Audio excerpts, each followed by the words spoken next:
Injuries की वजह से नतीजे अच्छे नहीं आ रहे। ज्यादा मैचेस की वजह से आराम का वक्त नहीं मिल रहा। कराची में कल होने वाले तीसरे और आखिरी टेस्ट से कबल कप्तान बाबर आजम की प्रेस कॉन्फ्रेंस। कहा कि इंग्लैंड के खिलाड़ी तेज खेल रहे हैं, ये इनका प्लान है। हमने भी अपना प्लान तैयार कर लिया है। इमामुल हक कल का मैच नहीं खेलेंगे। अजहर अली को शानदार करियर पर मुबारकबाद। इंग्लैंड की टीम के कप्तान बेन स्टोक्स कहते हैं कि उनकी तवज्जो नतीजे पर नहीं, प्रोसेस पर है। जरूर चाहेंगे कि पाकिस्तान को 3-0 से शिकस्त दें। कराची में तीसरा और आखिरी टेस्ट कल से शुरू होगा। इंग्लैंड को 2-0 की बढ़तरी हासिल है।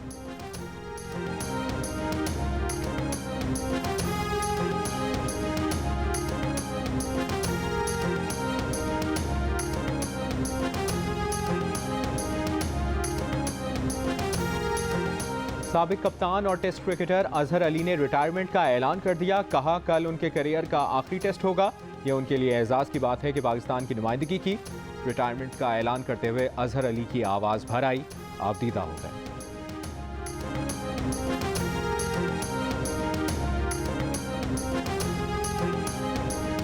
रूस से ना रियायती तेल ले रहे हैं, ना कोशिश कर रहे हैं। मुसद्दिक मलिक के दावों के बरक्स बिलावल भुट्टो का साफ इनकार। पीपल्स पार्टी के बिलावल और नून लीग के मुसद्दिक मलिक के बयानात के तजादात ने अवाम को चकरा दिया। अमरीकी टीवी को इंटरव्यू में वज़ीर ख़ारजा ने रूस से सस्ता तेल लेने की तरदीद कर दी। कुछ दिन पहले रूस से वापसी पर वज़ीर मुमलिकत बराए पेट्रोलियम मुसद्दिक मलिक ने बड़ी शान से ऐलान किया था कि रूस पाकिस्तान को रियायती कीमत पर खाम तेल देगा।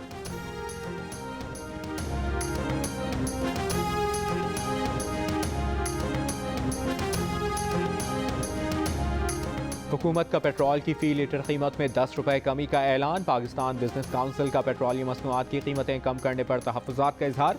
कहा सस्ता तेल बचत के बजाय ज़र मुबादला में कमी का सबब बनेगा। सियासी मसलहत पाकिस्तान को दिवालिया करने की तरफ ले जा सकती है।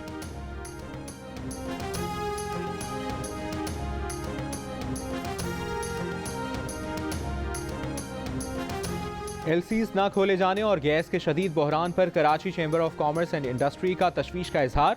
सदर मोहम्मद तारिक यूसुफ ने कहा कि मौजूदा सूरत हाल ने मजमूई सनती सरगर्मियों के साथ साथ बरामदात को भी बुरी तरह मुतासर किया। मौजूदा सूरत हाल पहले से बीमार मईशत पर तबाहकुन असरात मरतब करेगी। इससे मुलाजमतों से बड़े पैमाने पर छांटियों के बाइस लाखों गरीब आवाम की जिंदगियां भी बुरी तरह मुतासर होंगी।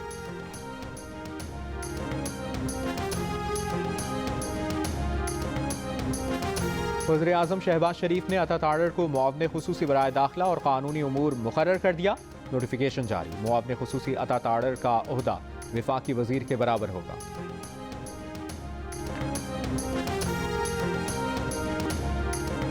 वज़ीर आज़म शहबाज शरीफ ने सियासी सूरत हाल पर अहम इजलास तलब कर लिया। सीनियर विफाकी वज़रा और पार्टी रहनुमा शरीक होंगे। वज़ीर आज़म को तहरीक इंसाफ से होने वाली बातचीत से आगाह किया जाएगा।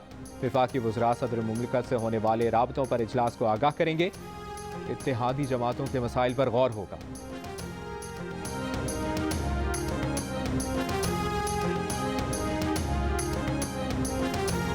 वज़ीर आज़म शहबाज शरीफ के बेटे Suleman Shahbaz money laundering case में FIA में पेश। ज़राए के मुताबिक सुलेमान शहबाज को मनी लॉन्ड्रिंग केस से मुतालिक सवालनामा दिया गया। वज़ीर आला पंजाब परवेज़ इलाही ने पंजाब काबीना का हंगामी इजलास आज तलब कर लिया। इजलास में पंजाब में लोकल गवर्नमेंट के इनेकाद का फैसला हुआ। वज़ीर आज़म शहबाज शरीफ के बेटे Suleman Shahbaz money laundering case में FIA में पेश। ज़राए के मुताबिक सुलेमान शहबाज को मनी लॉन्ड्रिंग केस से मुतालिक सवालनामा दिया गया। सुलेमान शहबाज ने सवालात का जवाब देने के लिए वक्त मांग लिया।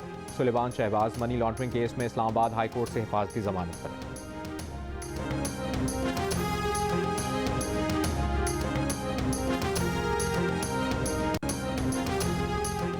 कराची में डकैती के दौरान मोबाइल फ़ोन छीनने पर मज़ाहमत में NED यूनिवर्सिटी के तालिब इल्म का कत्ल। वाक़ई मुलविस मुलज़िम सुपर हाईवे के करीब एक गोट से गिरफ्तार। मुलज़िम का मुताद्दिद वारदातों का एतराफ़।